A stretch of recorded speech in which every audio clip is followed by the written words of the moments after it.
नमस्कार, मैं हूं अजय। स्वागत है आप सभी का खबर दमदार में। बुलेटिन की शुरुआत करते हैं आज की बड़ी खबरों के साथ। 4 तस्वीरों में देखिए और समझिए कि आज हाथरस केस में क्या क्या हुआ। हाथरस केस में हाई कोर्ट की लखनऊ बेंच में सुनवाई हुई। हाई कोर्ट में पीड़ित परिवार ने अपना पक्ष रखा, पूरा घटनाक्रम कोर्ट के सामने रखा।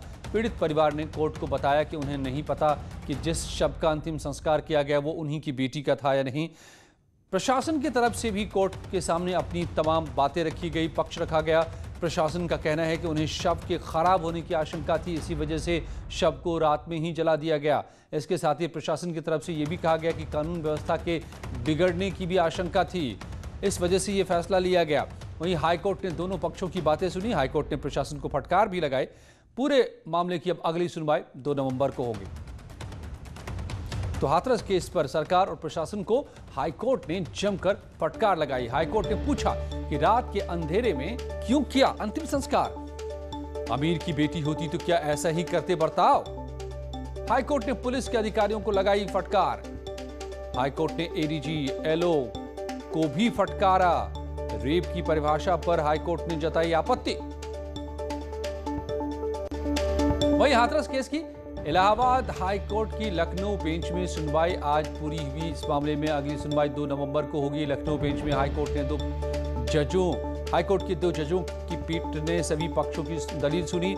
इस सुनवाई में पीड़ित परिवार के 5 लोग शामिल हुए। इन्होंने डीएम और एसपी के रवैये को लेकर नाराजगी जाहिर की। आरोप लगाया कि बेटी के अंतिम संस्कार के वक्त शामिल उन्हें नहीं किया गया। हमें नहीं पता कि आधी रात को जलाया गया शव किसका है। पीड़ित पक्ष का बयान दर्ज होने के बाद डीएम और एसपी ने भी अपना पक्ष कोर्ट में रखा। कोर्ट ने पूछा कि आधी रात को शव क्यों जलाया, तो डीएम ने शव के खराब होने और कानून व्यवस्था के बिगड़ने की दलील कोर्ट के सामने रखी और इस फैसले को जिला प्रशासन का फैसला बताया, जिसे लेकर हाईकोर्ट ने नाराजगी जताई है और पूछा कि अगर किसी अमीर की बेटी होती तो क्या प्रशासन ऐसा ही रवैया अपनाता। इसका जवाब डीएम साहब नहीं दे पाए और चुप्पी साध कर रह गए।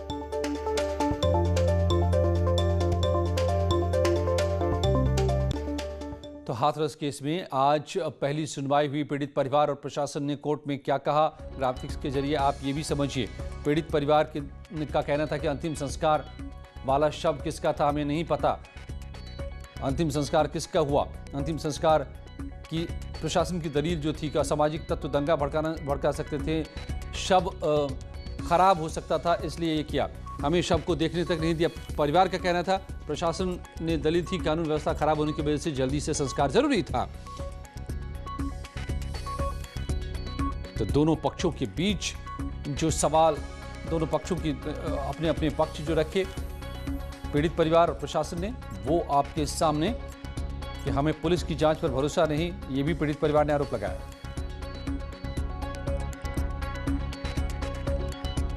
परिवार के सभी सदस्यों ने पक्ष रखा, जिसमें उनकी बेटी की जो मां है, उनके पिता हैं, उनके भाई हैं और उनकी भाभी जी हैं। राज्य की तरफ से जो है लोकल एडमिनिस्ट्रेशन में वहां पर एसपी सस्पेंड हो चुके हैं। डीएम साहब को कोर्ट ने तलब किया, उनसे पूछा कि आपने ऐसा क्यों किया, तो उनके बहुत सारे एक्सक्यूज थे, लेकिन कोर्ट मुझे उसे सेटिस्फाई होता नजर नहीं आया। साथ ही साथ पीड़ित परिवार के तरफ से जो उनकी प्रेयर थी वो मैंने कोर्ट में रखी कि इन लोगों को जो है सिक्योरिटी प्रोवाइड की जाए, क्योंकि अभी तो ये है कि लॉ एंड ऑर्डर ठीक रहे, इसलिए आपने सिक्योरिटी प्रोवाइड की है। क्या बाद में भी ये सिक्योरिटी रहेगी? तो कोर्ट ने उस बात को कंसीडर किया है। देन उसके अलावा की जो इन्वेस्टिगेशन हो रहे हैं उनकी जो रिपोर्ट है वो पब्लिक ना की जाए, तो उस पर भी कोर्ट ने एडमिट कर लिया है। तीसरा था कि कोर्ट का ट्रांसफर करने का, तो वो केस का ट्रांसफर करने का, तो वो तो अंडर जब ट्रायल में मैटर जाएगा तभी होगा, लेकिन कोर्ट ने वो बात भी एडमिट किया। कोर्ट ने आज कोई आदेश दिया है, कोई ऑब्जर्वेशन? देखिए, ऑब्जर्वेशन जो भी है वो ऑर्डर है, आ जाएगा, हमें मिलेगा तो आप लोगों को भी मिलेगा। सिक्योरिटी को लेकर कुछ कहा है? सिक्योरिटी को लेकर कुछ कहा है या अंतिम संस्कार को लेकर कुछ कहा? अंतिम संस्कार को लेकर के कोर्ट ने बहुत फटकार लगाई है कि किसी भी व्यक्ति के बेसिक ह्यूमन राइट्स हैं, उसका आप वायोलेशन नहीं कर सकते। क्या लॉ एंड ऑर्डर फेल होने के नाम पर किसी व्यक्ति को आप आधी रात को दाह संस्कार कर दोगे? कोर्ट ने अच्छी खासी फटकार लगाई। कोर्ट ने उनसे पूछताछ किया है, एसीएस होम और एडीजी लॉ एंड ऑर्डर और डीएम हाथरस, उनसे भी कोर्ट ने पूछताछ की है। डिटेल्ड ऑर्डर भी बाद में पास होगा। आप लोगों ने क्या सरकार से अपना पक्ष रखा हम लोगों ने, लेकिन चूंकि मैटर ये कोर्ट के सामने है, इसलिए भी हम उस पर कमेंट नहीं कर सकते। अंतिम संस्कार का फैसला किसका था? अंतिम संस्कार के बारे में ही डिसीजन अभी होना है। हमने अपना पक्ष रखा है, पीड़ित पक्ष ने अपना पक्ष रखा है, सरकार ने अपना पक्ष रखा है। अब जो भी निर्णय आएगा उसके बाद, अभी 2 नवंबर। हाथरस मामले में आज हाई कोर्ट लखनऊ बेंच में दोनों पक्षों के बयान दर्ज हुए हैं। पीड़ित परिवार की ओर से मृतका के माता पिता, दोनों भाई और भाभी के बयान दर्ज हुए, तो वहीं सरकार की ओर से ACS home, ADG law and order और हाथरस के डीएम और एसपी के बयान दर्ज हुए। 1 अक्टूबर को हाई कोर्ट लखनऊ बेंच ने इस मामले में सुओ मोटो कॉग्निजेंस लिया था और किसी भी मृत व्यक्ति के गरिमापूर्ण अंतिम संस्कार के अधिकार के टाइटल के तहत आज इस मामले में सुनवाई हुई। पीड़ित परिवार की ओर से अपने बयान में कहा गया कि उन्हें खुद नहीं मालूम कि रात को जिसका अंतिम संस्कार किया गया वो उनकी बेटी थी भी या नहीं। उनको अपनी बेटी का चेहरा देखना भी नसीब नहीं हुआ और वो अंतिम संस्कार में शामिल भी नहीं हो पाए। वहीं सरकार की ओर से डीएम हाथरस की ओर से जवाब दिया गया कि अंतिम संस्कार रात में करने का फैसला उन्होंने खुद लिया था, उन्हें कहीं ऊपर से कोई आदेश या निर्देश इस बाबत नहीं मिले थे। उनके पास ऐसी जानकारी थी कि वहां पर लॉ एंड ऑर्डर की सिचुएशन बिगाड़ सकते हैं कुछ संगठन और राजनीतिक दल, लिहाजा ये फैसला पूरी तरह से उन्हीं का था। फिलहाल कोर्ट ने इस मामले में कोई आदेश नहीं दिया है। माना जा रहा है कि आज कोई आदेश भी इस पर आ सकता है और मामले की अगली सुनवाई 2 नवंबर को होगी। कैमरामैन सर्वजीत के साथ ऋषभ मणि त्रिपाठी, न्यूज़ 18 लखनऊ। इस बीच हाथरस केस पर सियासत जारी है। कांग्रेस नेता राहुल गांधी और एसपी प्रवक्ता ने यूपी सरकार पर निशाना साधा है। भाई और बहनों नमस्कार। जैसे आप जानते हैं, कुछ दिन पहले मैं हाथरस गया। जाते वक्त मुझे रोका गया। पहली बार अरेस्ट कर दिया गया, दूसरी बार मैं चला गया। मुझे बात समझ नहीं आई, मुझे रोका क्यों जा रहा है, मुझे उस परिवार से मिलने क्यों नहीं दिया जा रहा है। उनकी बेटी की हत्या हुई, उनकी बेटी का बलात्कार, मुझे क्यों रोका जा रहा है। जैसे मैं उस घर के अंदर पहुंचा, जैसे मैंने परिवार से बात करनी शुरू की, बात समझ आई। सरकार ने पीड़ितों पर आक्रमण शुरू कर रखा था। अपराधियों की मदद सरकार का काम नहीं होता है, अपराधियों की रक्षा सरकार का काम नहीं होता है। सरकार का काम पीड़ितों को न्याय देने का होता है, अपराधियों को जेल में डालने का होता है।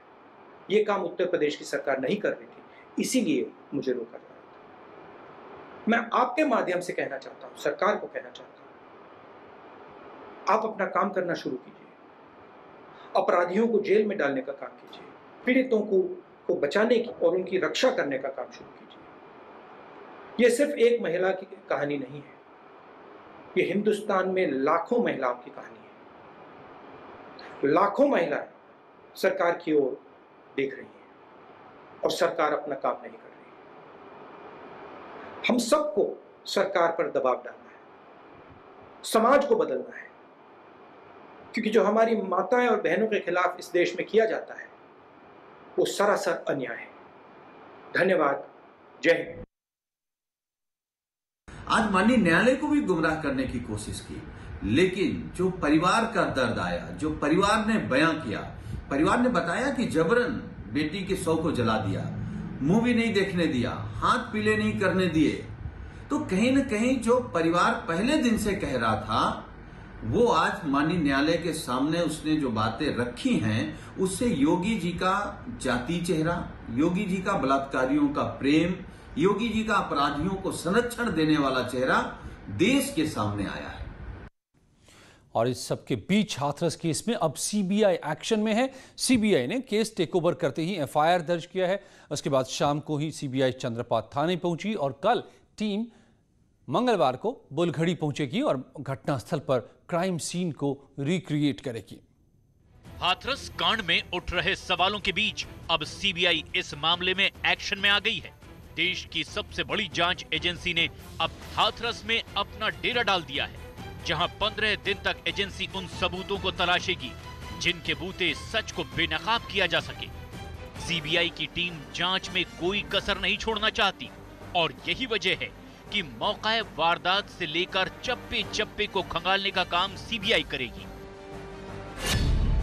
इससे पहले सीबीआई ने इस मामले में एफआईआर दर्ज कर ली है और मामले की जांच डीआईजी और ज्वाइंट डायरेक्टर की निगरानी में करवाई जाएगी। सीबीआई की टीम में डीएसपी और एएसपी रैंक के अफसर शामिल होंगे। हाथरस घटना में दर्ज की गई पहली शिकायत के बाद 28 दिन बीत चुके हैं, जिसमें अब तक गैंगरेप, हत्या, ऑनर किलिंग, दंगा भड़काने की साजिश, प्रदर्शन और राजनीति जैसे कई आरोप उछाले जा चुके हैं। लिहाजा लोगों को अब जल्द से जल्द पूरी वारदात का सच सामने आने का इंतजार है, जिससे पीड़ित परिवार को इंसाफ मिल सके। और इस वक्त एक बड़ी खबर आ रही है आजमगढ़ से, जहां पर माफिया डॉन मुख्तार अंसारी के खिलाफ कोर्ट ने वारंट जारी कर दिया है। मुख्तार अंसारी को 22 सितंबर को कोर्ट में पेश होने का आदेश दिया गया है। मुख्तार के अलावा कुख्यात अपराधी श्याम पासी के खिलाफ भी वारंट जारी किया गया है। मुख्तार पर 52 मामले चल रहे हैं। श्याम पासी पर भी 23 मुकदमे दर्ज हैं। दोनों के खिलाफ वारंट कोर्ट का।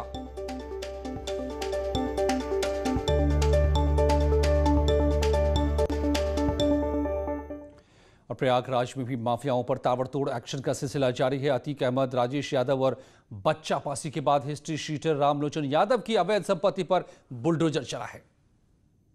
प्रयागराज में माफिया समाजवादी पार्टी के बाहुबली नेता रामलोचन यादव के खिलाफ प्रशासन ने आज भी बड़ी कार्रवाई की। हिस्ट्री शीटर रामलोचन यादव के अवैध निर्माण पर बुलडोजर चला। गेस्ट हाउस और मकान पर बुलडोजर चलाया गया।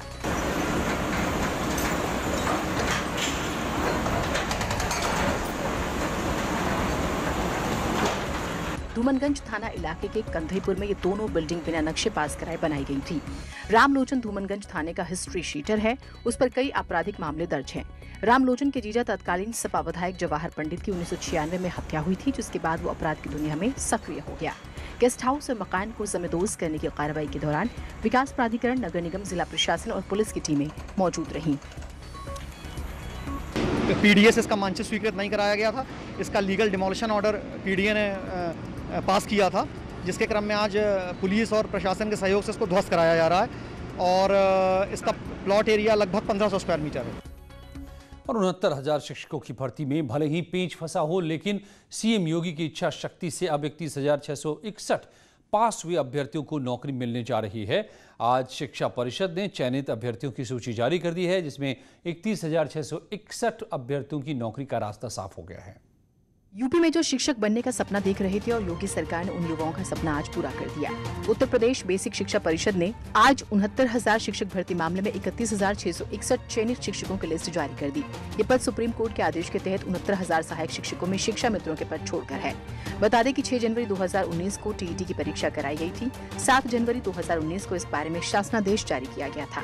इस परीक्षा में सामान्य वर्ग के लिए न्यूनतम 65% और पिछड़ा वर्ग के साथ अन्य आरक्षित वर्गों के लिए न्यूनतम 60% अंक का कट ऑफ तय किया गया था। इस शासनादेश के संबंध में कई अभ्यर्थियों ने उच्च न्यायालय में रिट याचिकाएं डाली थी। हाईकोर्ट ने 29 मार्च 2020 को शासन के पक्ष में निर्णय लिया, जिसके बाद छात्रों ने इस फैसले को सुप्रीम कोर्ट में चुनौती दी। सुप्रीम कोर्ट की ओर से 21 मई 2020 को पारित आदेश में राज्य सरकार को निर्देश दिए गए कि शिक्षा मित्रों के सहायक अध्यापक पदों को छोड़कर शेष पदों पर भर्ती की प्रक्रिया पूरी की जाए, जिसके बाद यूपी सरकार ने लिस्ट जारी की है। तो क्या अब भरे जाएंगे तमाम खाली पद? क्या रुकी हुई नौकरियां अब आएंगी सामने? बेरोजगारों को मिलेगा रोजगार, लेकिन यूपी में कितने रोजगार, कितने बेरोजगार? आज इसी पर महाबहस। जुड़िए मेरे साथ रात 8 बजे। और यूपी में निवेश बढ़ाने की सीएम योगी की मुहिम लगातार रंग ला रही है। ईज ऑफ डूइंग बिजनेस में यूपी देश में दूसरे स्थान पर है। वहीं अब प्रदेश में पेप्सिको निवेश करने आ रही है।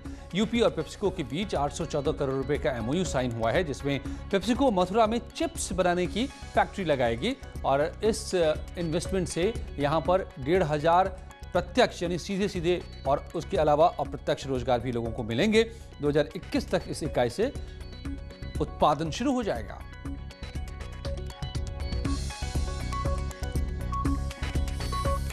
और मथुरा सिविल जज सीनियर डिवीजन की अदालत में वाद खारिज होने के बाद अब श्री कृष्ण विराजमान ने डिस्ट्रिक्ट कोर्ट में अर्जी दाखिल की है। 2 घंटे तक चली बहस के बाद कोर्ट ने हिंदू पक्ष को सुनवाई के लिए 16 अक्टूबर की तारीख दी है।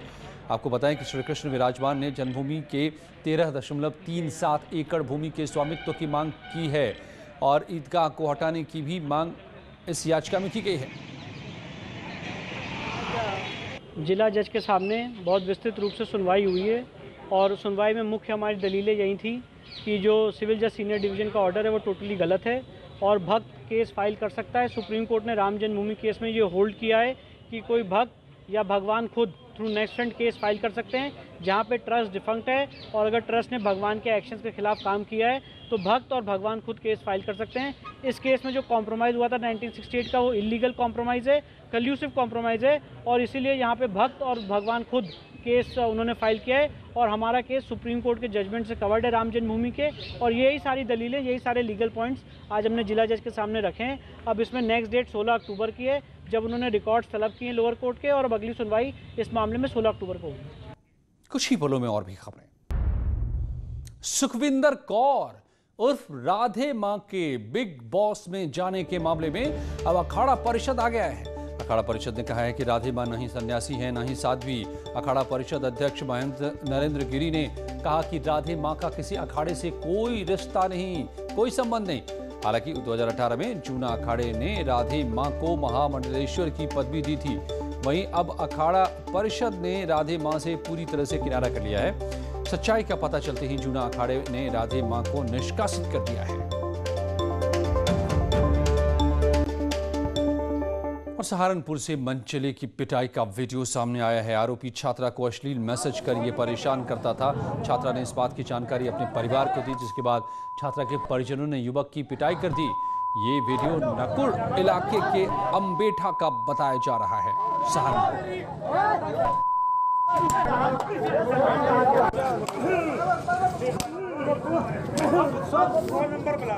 गोरखपुर के रेलवे स्टेशन रोड बस अड्डे को लेकर लखनऊ के आलमबाग बस अड्डे की तर्ज पर इसे डेवलप करने की कोशिश की गई पर वो परवान नहीं चढ़ा।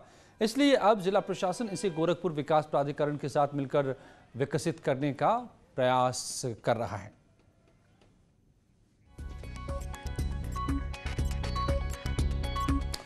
तो ये थी खबरें दमदार यूपी से, मगर कुछ ही पलों में उत्तराखंड की खबरें। बने रहिए हमारे साथ।